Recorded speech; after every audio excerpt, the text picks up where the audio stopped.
O juiz auxiliar da presidência, o doutor Paulo Madeira, aqui conosco, encerra neste momento, doutor Paulo, uma reunião entre representantes do Tribunal de Justiça, Ministério Público, OAB, Defensoria Pública, Justiça do Trabalho, Procuradoria-Geral do Estado, onde o tema central versou sobre tratativas relacionadas à prevenção relacionada a essa contaminação pelo coronavírus.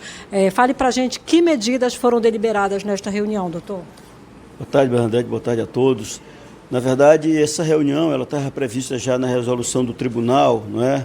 Que baixou algumas diretivas, algumas normas de prevenção na semana passada.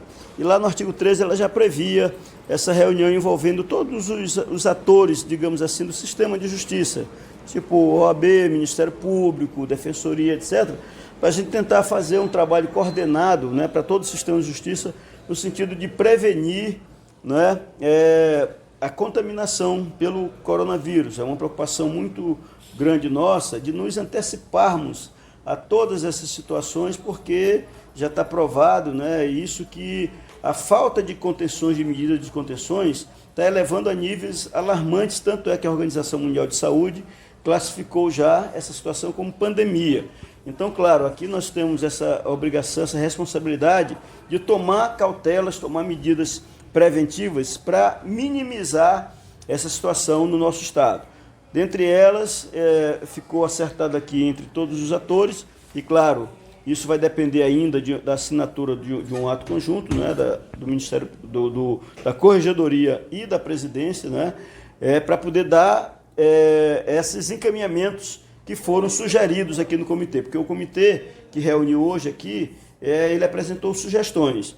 Mas eu não tenho nenhuma dúvida de que a presidência e a corregedoria irão acolher essas sugestões para transformar isso no ato conjunto.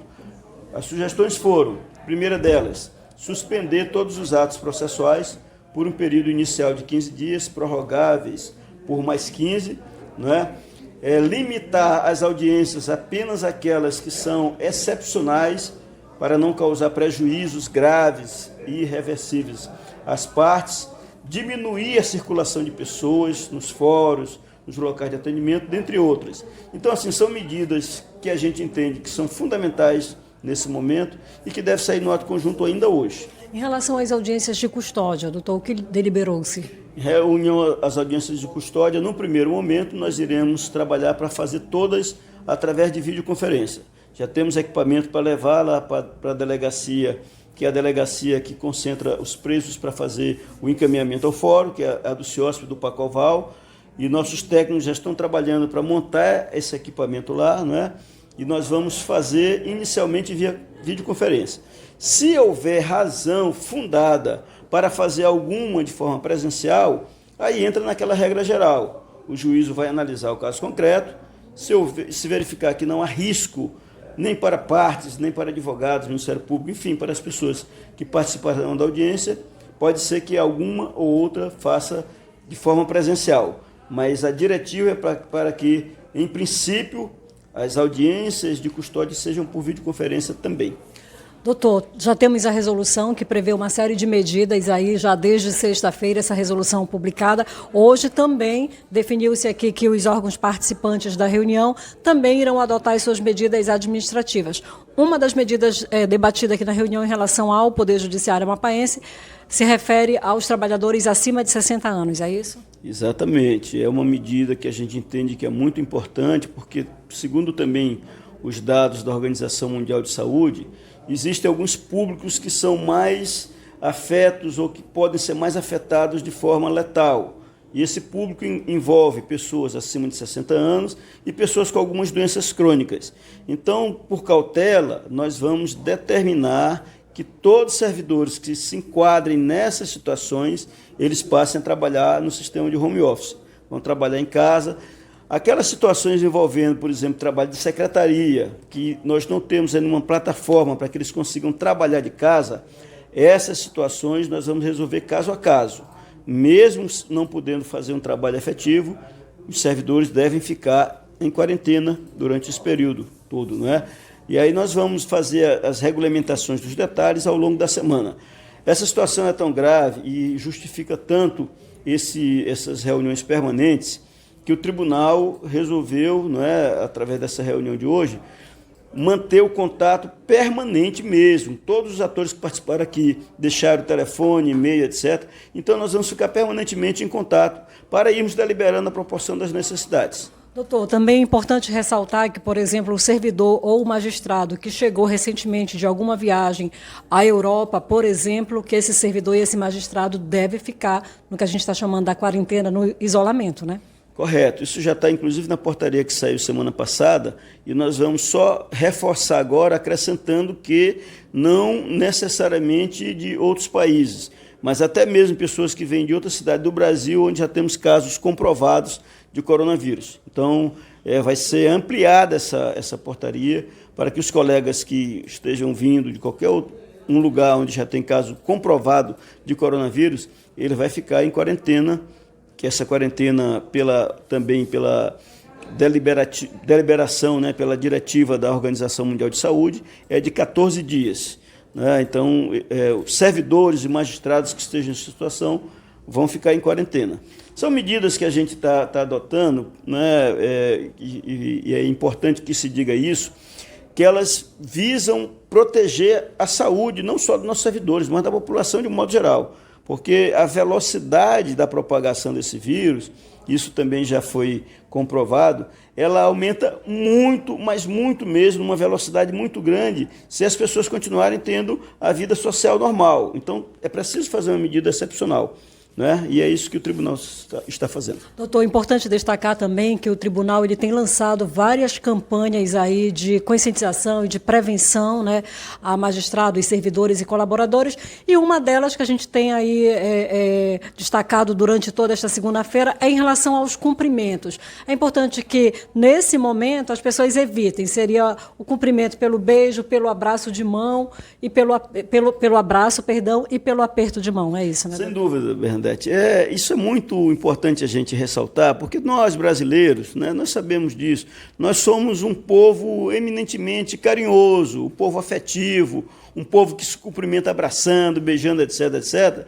E, às vezes, quando você não faz isso, não usa desse modo, né, dessa espontaneidade, por assim dizer, a outra pessoa tende até a te olhar com reserva. Pô, o cidadão está querendo, não é, se afastar de mim, o que é isso e tal. Mas é preciso, nesse momento agora, isso não é nenhum tipo de bobagem, é realmente uma medida de prevenção. Dentre outras medidas de prevenção, não é, que a gente está adotando no mundo todo e no Brasil não pode ser diferente, existem aquelas recomendações. Lavar bem a mão sempre. Se não tiver álcool gel, lave a mão com sabão mesmo, mas lave de forma detalhada, entre os dedos, as duas faces, a face interna e a face externa da mão. Lave bem a mão permanentemente, né? Lave o rosto. Se tiver álcool gel, melhor, fazer a desinfecção com álcool gel. E além dessas medidas, é importante também criar essa cultura de começar a fazer cumprimento de um modo mais afastado. Cumprimenta apenas fazendo um gesto, etc. Isso não é uma bobagem, e nem uma desconsideração pela outra pessoa. É porque é importante que todos nós tenhamos essa consciência de que o contágio ele se dá através do contato mesmo, físico, ou da aproximação muito grande. Então, nós pedimos a todos que colaborem, que tenham essa consciência. Essa é uma luta de todos nós. E o nosso sistema de saúde, é bom ressaltar isso, nós não temos um sistema de saúde que permita a internação simultânea de milhares de pessoas no nosso estado. Não é?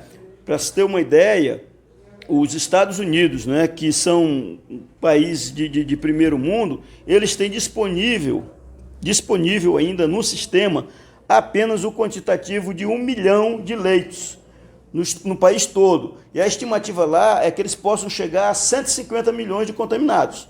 Foi o que foi noticiado hoje pela manhã. Então, imaginam, se aqui no nosso estado do Amapá, que temos pouquíssimos leitos de UTI, como é público e notório, nós tivemos simultaneamente um número grande de contaminados, isso pode criar um colapso no sistema de saúde e criar um problema muito sério, sobretudo para essas pessoas que estão nessa faixa de idade de mais de 60 ou nessa situação de doença crônica.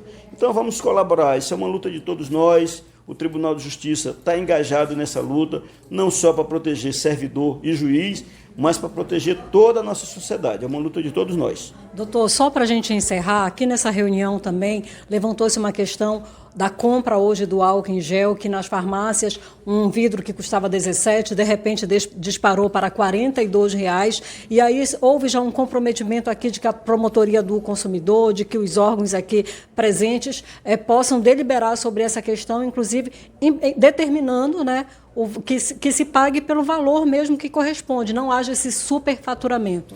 Sem dúvida, isso também foi objeto da reunião de hoje. O Ministério Público certamente vai notificar todas as empresas que estão vendendo de forma abusiva esses produtos emergenciais, né? Porque isso é crime contra o consumidor, você se aproveitar de uma pandemia, né, para tentar tirar lucro fácil, etc, etc. Então vai haver uma recomendação. Se não for cumprido, se não for seguido, se a gente perceber que, de fato, continuam cobrando preços abusivos, né, contra as relações de consumo, o Ministério Público tem o poder de ingressar com ações e aí a Justiça vai decidir nos casos concretos. Perfeito. Obrigada, doutor, pelas informações. Boa tarde.